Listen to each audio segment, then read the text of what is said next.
guys, welcome to today's video. We're back at Max's shop finishing up the truck. The car is done. We're just getting the trailer ready so that we can get the car loaded. I'm gonna pull the truck bed, get all the fuel tank stuff done so we have our oil tank back in place. Because we got a long drive coming up to get to, well, we've still got a few days left of drift week, right? We've got 2 days at Summit Point, we got 1 day at Thompson, and then we cruise down all the way to Florida, which I'm really excited for. I want to go to Florida, I want to go Clutch Kickers. But today's gonna be a good day of working and driving, so that's what we got in store. Car's ready to load up.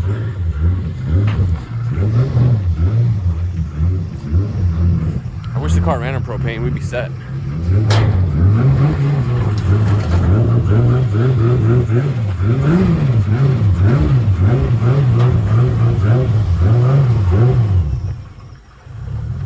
We got those fresh Kansai wheels on the front. Car's in full race spec mode, height-wise. We could probably go a little bit higher, but I think we're good. We went about an inch in the front, 1.5 inches in the rear, or something like that.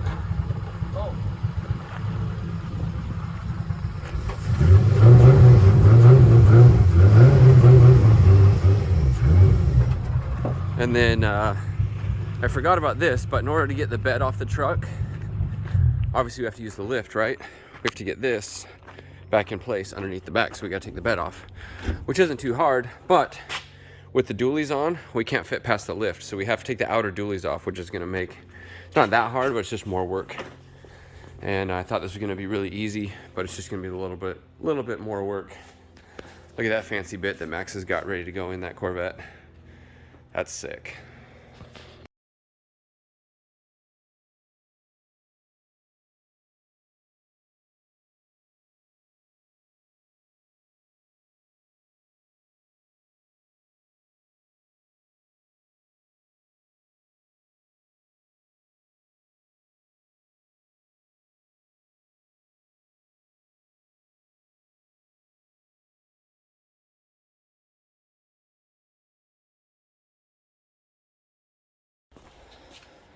Then we can put it back. So Take the tubes out. what happened is the little bit of weld that was here, there just wasn't enough margin on that one because it was hitting the bolt, and so I designed it so it was too close. There just wasn't enough to handle these New York roads. Pennsylvania. That's Yeah, where I blame. that one doesn't have much on it either. And so the metal actually just failed. The welds didn't break, but it just kept bending the metal until it finally failed there. And then same with that right there. I didn't put nearly enough weld on that. I didn't really prep it, and we were kind of in a hurry, so that was but the tube stuck over plenty, so I figured that it would hold. I mean, the tube was pretty much touching, so somehow it was able to move enough to actually fall out, which I'm actually really surprised. You can see how much overlap there was on both sides. But either way, we're gonna put it right back up where it came from and then add a whole bunch of braces and more weld and all that kind of stuff. Put that thing back where it came from, or so help me, so help me. Yeah. Mike Wazowski, Sully, Monsters Inc. Sorry. You don't know? No. Okay.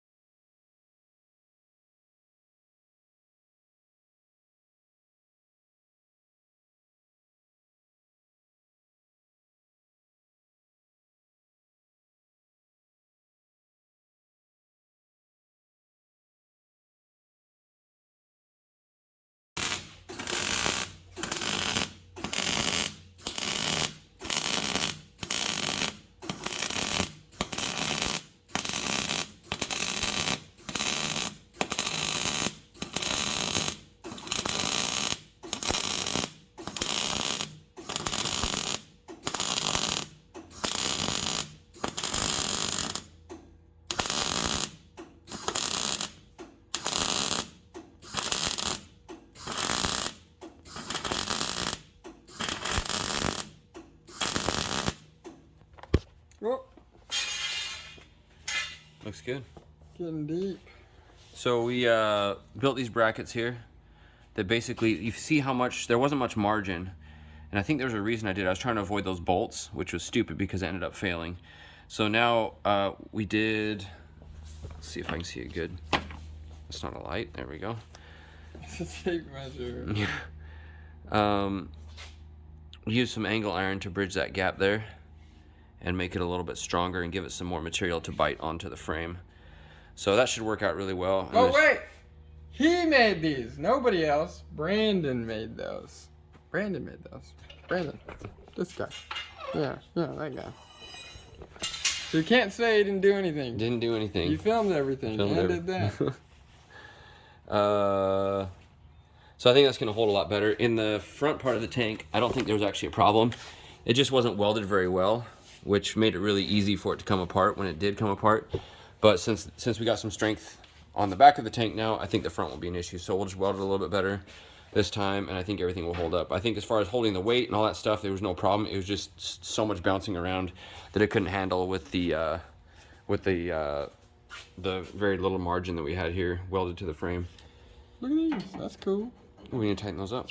Yeah, look at that. All right. Carry on, sir. This bean sprout's all beaned out. And now she's got an extra fuel tank that nobody needs to know about. ×2. What is this? Round 2 fight kind of stuff? Yeah. Yeah. Except this time we've been training, more prepared. More prepared. Been in the gym. Been in the gym. We got an extra. No, we don't have an extra. We just took the ball out. Everything's done. You braced it really good. You welded it really good. Brandon did all the work. Good. Now we can put more gabagoo. More gabagoo. Yeah. Stuff that SR20s know nothing about. Let's drop this bed on it and make it happen, Captain. Back to the time lapse.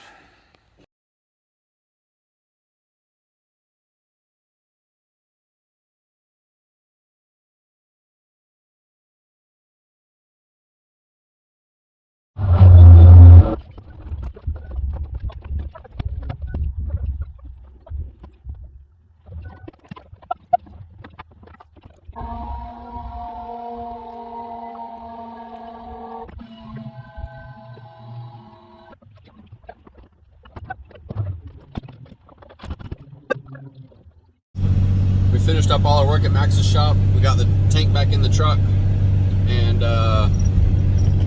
got it filled up, so we're back running on the black diesel. And it's time to hit the road to West Virginia. I haven't been there in a long time.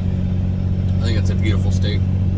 And we got about a 5.5 hour drive to get there, and it's 4:30, so we'll be there like 10 o'clock. Not too bad. We've got a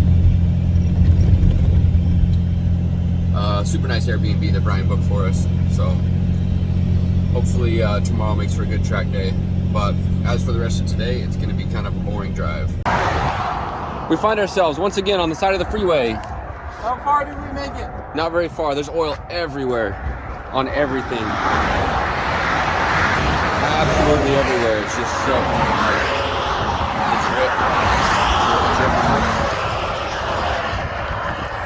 What's going on, Kelly? I think we had too much pressure in our lift pump. Too much oil. Oh God! Oh, she splattered. She splattered, baby. Look at how far it made it up the side of the car. Oh man, that's pretty bad.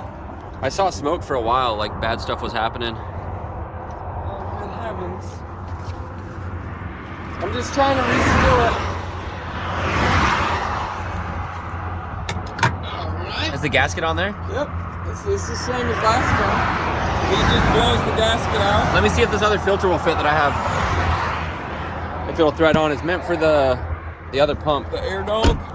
No. It's meant for the our other pump. Our diesel pump. Oh. Yeah. So my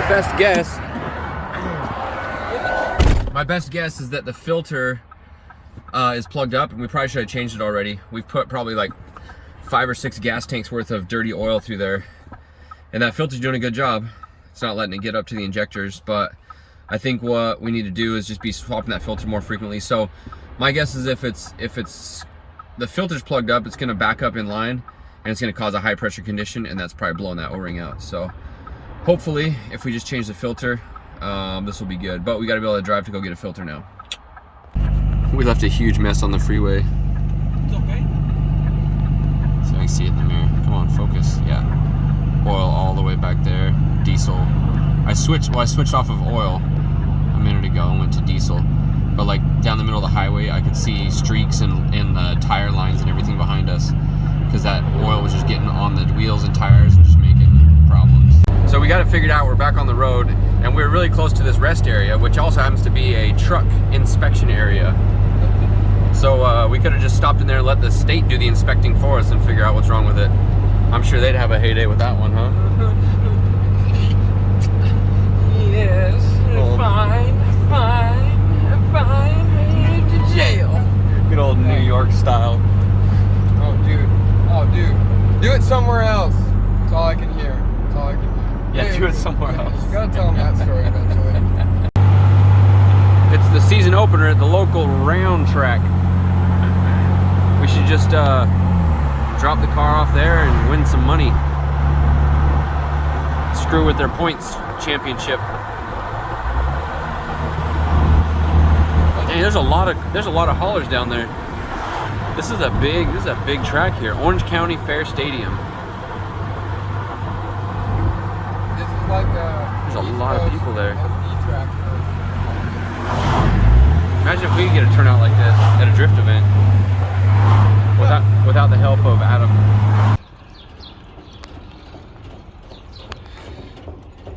Does it pass the test? Kinda, it's been making some noise, but I think it's from the back noise. Can you be careful with my Iceco brand cooler? Yo, shout out to Iceco. Got these drinks from down the way.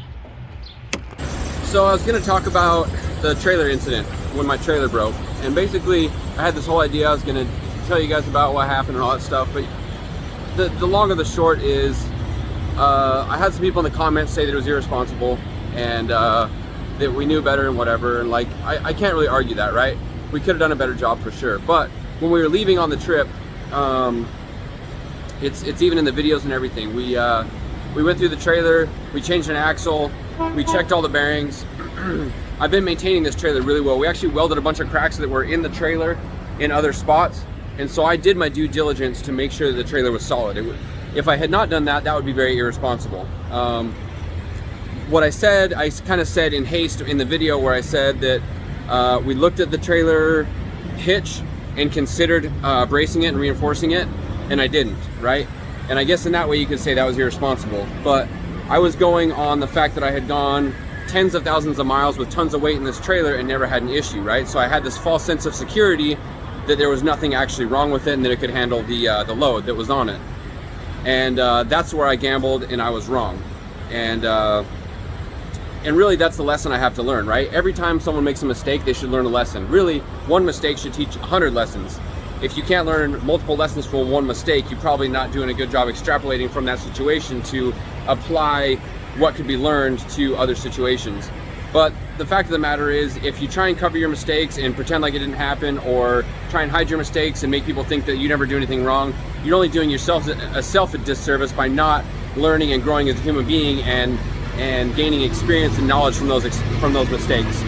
So when I have a mistake, when I make a mistake, when I do something wrong, I own up to it right away. I show it on video because I want you guys to learn from my mistakes also. Whether you do or don't, that's up to you guys. But I definitely learn from my mistakes, and I appreciate my mistakes. Some of them are extremely stupid and dangerous, and this is one of those, right?